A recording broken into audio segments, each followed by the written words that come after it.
नमस्कार। प्रस्तुत है प्रदीप श्रीवास्तव, परवाना की लिखित एक रोचक कहानी। आज प्रस्तुत है एक अद्भुत रोमांचक कहानी, खंडहर की गुड़िया, जिसे सुनकर आपके रोंगटे खड़े हो जाएंगे और आप इस विरल वृत्तांत का उपसंहार जीवन भर नहीं भूल पाएंगे। आइए सुनते हैं प्रदीप श्रीवास्तव परवाना की लिखी हुई नूतन कहानी, खंडहर की गुड़िया। सुनिए जी, सुनिए। Hello hello sir.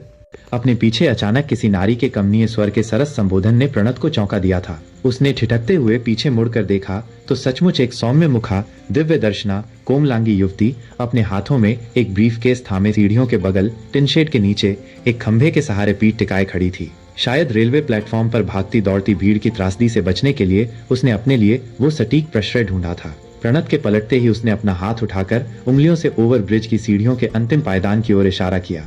आपकी जेब से देखिए, शायद कुछ गिर गया है। ये सुनते ही प्रणत को जैसे झटका सा लगा। उसने तत्परता से अपने पैंट के दाहिनी ओर जेब में हाथ डाला तो सन्न रह गया। सचमुच जेब खाली था। ग्रीष्म ऋतु की अथाह उमस से त्रस्त उसने जब अपने चेहरे के पसीने को पोंछने के लिए पार्श्व जेब से रुमाल खींचा था, तभी उसका पर्स भी रुमाल के साथ जेब से सरक कर सीढ़ियों पर गिर गया था। वो द्रुत गति से उस युवती के सांकेतिक दिशा की ओर बढ़ गया, जहां ओवर ब्रिज की उतरती हुई सीढ़ियों के आखिरी पायदान पर पड़ा। उसका पर्स भीड़ के पैरों की बेतहाशा ठोकरें खाकर इधर उधर भटक रहा था। उसने किसी तरह भीड़ को धकियाते हुए अपना पर्स उठाया और कृतज्ञता से उस लावण्यमुखी युवती को देखते हुए उसके पास जाकर स्वयं भी भयभीत खड़ा हो गया। आत्मिक कोटि कोटि आभार आपका सुभेश्री। आपने आज मुझे बहुत बड़ी त्रासदी से बचा लिया। पैसों की तो कोई बात नहीं थी, परंतु इस पर्स में मेरे लौकिक अस्तित्व की सारी पहचान, driving license, Aadhaar card, PAN card, credit card, voter card आदि सब रखा था। अभी सब चले जाते तो मेरे लिए एक नई मुसीबत खड़ी हो जाती। Thanks a lot miss, to be gratitude of you. मृदुल भावों से प्रसिक्त उसने कंपित स्वर में उस नव किसलई का आभार प्रकट किया और पुनः अपने रुमाल से मुखावरण पर उभरे श्वेत कणों को पोंछने लगा। अरे नहीं, it's okay, no mention, all right. हल्की सी मुस्कुराहट के साथ उस नयनाभिराम ने प्रणत के आभार भावों का स्वागत किया और व्यग्रता से प्लेटफॉर्म की उस दिशा की ओर देखने लगी जहां अभी अभी एक ट्रेन आकर रुकी थी और यात्रियों की गहमा गहमी बढ़ गई थी। सीढ़ियों से उतरते समय जब आपने अपने जेब से रुमाल निकाला था, तभी मुझे लगा था कि जेब से कुछ और भी निकलकर सीढ़ियों पर गिरा है। थोड़ी देर की परस्पर खामोशी के बाद उस युवती ने बेफिक्री से अपना मौन तोड़ा। जी, प्रत्युत्तर में प्रणत इतना ही बोल पाया था कि वो पुनः हल्के स्वर में बुदबुदाई, गर्मी बहुत है। एक तो खुली धूप, ऊपर से भीड़ की उमस, हालत खराब हुई जा रही। अब तो किसी तरह भीड़ की सफोकेशन से बचने के लिए यहाँ एक किनारे आकर खड़ी हो गई थी। सोचा था टिन शेड की छांव का कुछ लाभ मिलेगा, लेकिन उमस इतनी है कि खड़ा होना भी मुश्किल लग रहा। अब उस पे अलग से ये भी आफत कि आज ट्रेन भी काफी लेट है। इंक्वायरी काउंटर पर क्लर्क ने बताया कि ट्रेन 3 घंटे लेट है, डेमिट। कहते कहते सहसा उस युवती के उज्जवल मुखावरण पर नैराश्य एवं अंतरपीड़ा के अनगिनत भाव उभर आए। उसने दुपट्टे के एक छोर को अपनी उंगलियों में उलझा लिया और असहज भाव से लपेटने खोलने लगी। प्रणत उसकी विह्वलता को अनदेखा न कर सका। कहाँ जाएंगी आप? कौन सी ट्रेन है इस समय? प्रणत के प्रश्न पर उसने भी संक्षिप्त उत्तर दिया, गोपालगंज जाना था लखनऊ बरौनी एक्सप्रेस से। अरे, वो ट्रेन तो आज रद्द हो चुकी है। आज कहाँ जाएगी वो? आपको नहीं पता क्या? प्रणत की बात सुनते ही वो चौंक उठी, जैसे अचानक सामने बिजली सी कौंध गई हो। आपको कैसे पता? अभी थोड़ी देर पहले मैंने माई ट्रेन ऐप पर इंफॉर्मेशन चेक की थी। ये सुनते ही वो युवती अचानक असहाय और असहज सी हो उठी। उसकी मनोदशा ऐसे हो रही थी जैसे आकाश की ऊंचाइयों से छूटकर कोई पक्षी सहसा धरती पर आ गिरा हो। क्या? ये क्या कह रहे हैं आप? विस्मय और भय से उसके कंपित स्वर जैसे ऊर्जाहीन हो गए थे। वो लगभग गिड़गिड़ा सी उठी थी। प्रणत ने जब युवती के विचलित मन को देखा तो वो अधीर हो उठा और उसे भावनात्मक रूप से सहारा देते हुए बोला, सच है, थोड़ी देर पहले ही वो ट्रेन कैंसिल हुई है। इंक्वायरी क्लर्क को शायद अभी करंट इन्फॉर्मेशन अपडेट नहीं मिला है, तभी उसने आपको गलत जानकारी दी थी। युवती ने व्याकुल होकर कहा, एक बार फिर चेक कीजिए प्लीज। इस अव्यवस्था ने तो अब मेरी बेचैनी बढ़ा दी है। घबराहट से मेरा दिल बैठा जा रहा है। उफ, अब क्या होगा? गोपालगंज के लिए तो कोई दूसरी ट्रेन भी नहीं है। कहते कहते उसके स्वर उदासी और निराशा के बोझ तले दबते चले गए।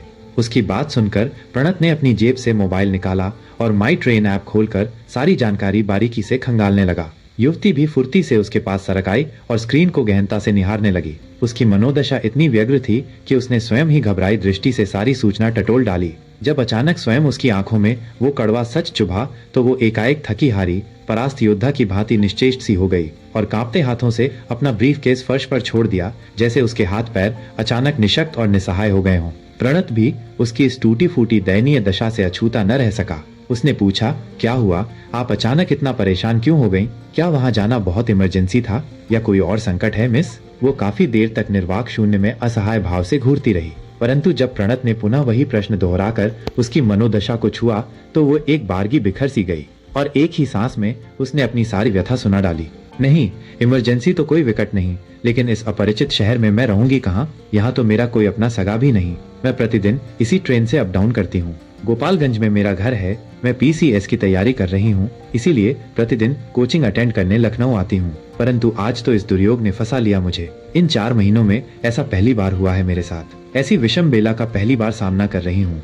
कहते कहते उस युवती के शब्द द्रवित हो उठे। वह निराशा और हताशा के भंवर जाल में बुरी तरह से हिचकोले खाने लगी थी। कुछ पल की खामोशी के बाद प्रणत ने पूछा, एक ट्रेन है लेकिन बहुत लेट नाइट में मिलेगी, शायद रात के 2 बजे।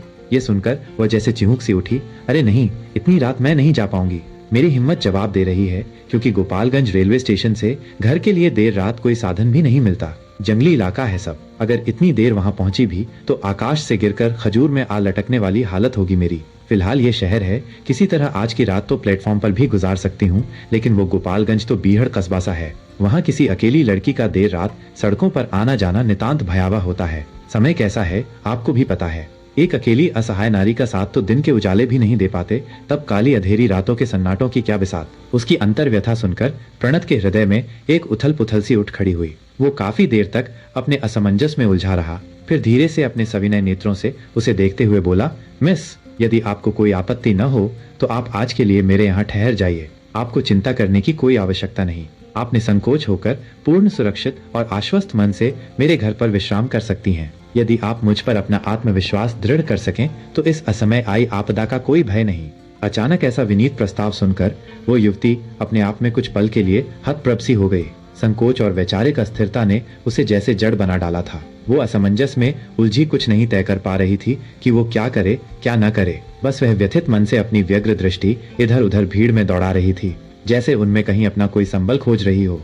क्या हुआ मिस? आपने कुछ उत्तर नहीं दिया। आप नितांत अकेली हैं, उस पर लड़की जाती। इस असमय संकट की विषम परिस्थितियों में मुझे भी आपके प्रति मानवता की छोटी सी भूमिका निभाने पर गर्व महसूस होगा। बहुत अच्छा लगेगा, क्योंकि आपने भी तो आज मुझे बहुत बड़े संकट से बचाया था। हो सके तो मुझे भी अब उसका मोल चुकाने का अवसर दीजिए। शेष आप पर निर्भर है। आप जैसा उचित और सटीक समझें निर्णय लें। वैसे निश्चिंत रहिए, मैं विवाहित हूँ। एक दुर्लभ पत्नी और एक छोटे से पुत्र के साथ मेरी एक टूटी फूटी गृहस्थी है, जहाँ आपका स्वागत यथोचित होगा। यदि आप चाहें तो आज हमें अपने अतिथि सत्कार का अवसर देकर अनुग्रहित कर सकती हैं। अंतिम वाक्य पूरा करते करते प्रणत ने एक गहरी सांस छोड़ी और एकटक उस प्रियदर्शिनी के उज्जवल मुख पर बेचैनी के ढेर सारे बनते बिगड़ते इंद्रधनुष को निहारने लगा।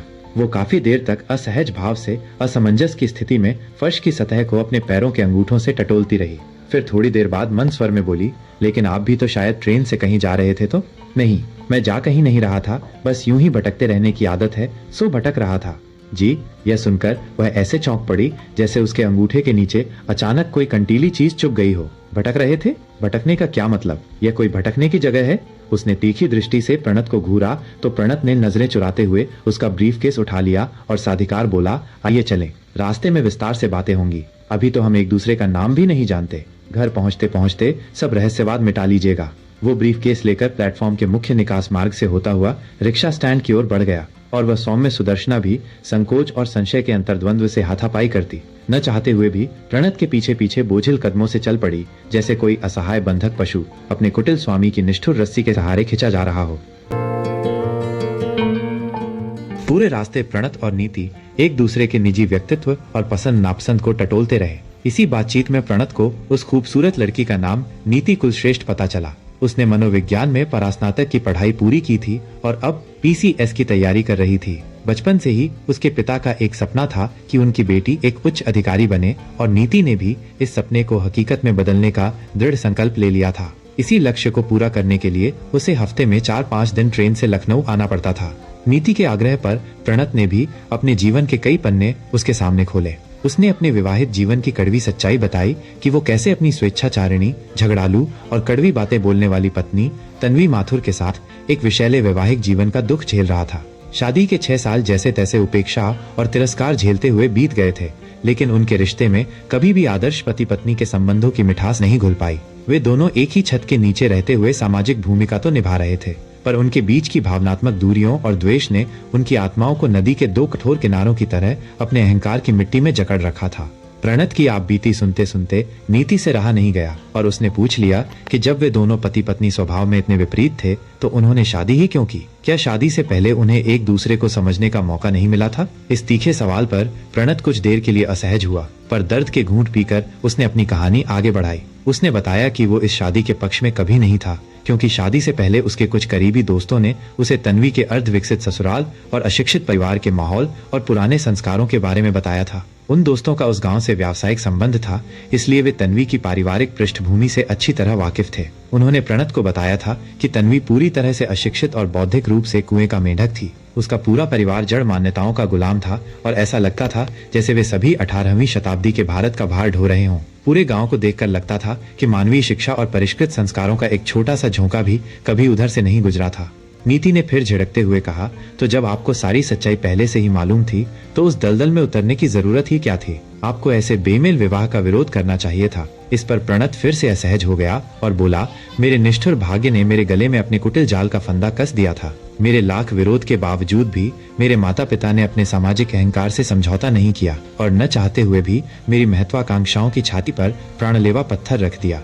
ओह! नीति ने अपनी संवेदनाओं को समेटते हुए एक ठंडी आह भरी। प्रणत के उदास चेहरे पर बिखरी तमाम असह्य वेदनाओं को पढ़ते हुए उसने कहा, आपने बताया था कि आपका 1-2 साल का बेटा भी है, तो फिर आप दोनों के व्यक्तिगत झगड़ों और विवादों के दलदल में ये बेटा कहाँ से पैदा हो गया? नीति के इस तीखे सवाल ने प्रणत के मन में जैसे कांच तोड़कर घुसा दिया।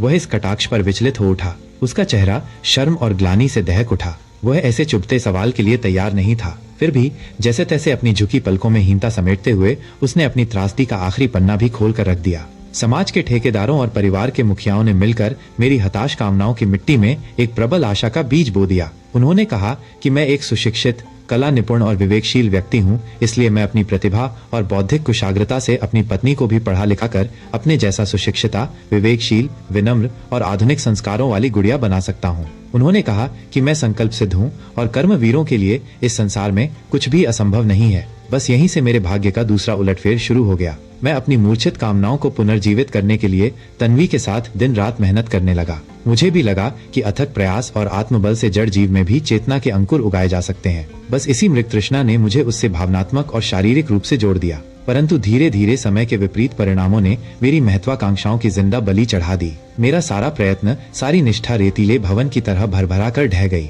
मैं चाहकर भी उस निष्क्रिय प्राणी में पुनर्जीवन का कोई स्पंदन नहीं उत्पन्न कर सका। वह चेतना शून्य नारी मेरे अनुरूप ढल नहीं सकी।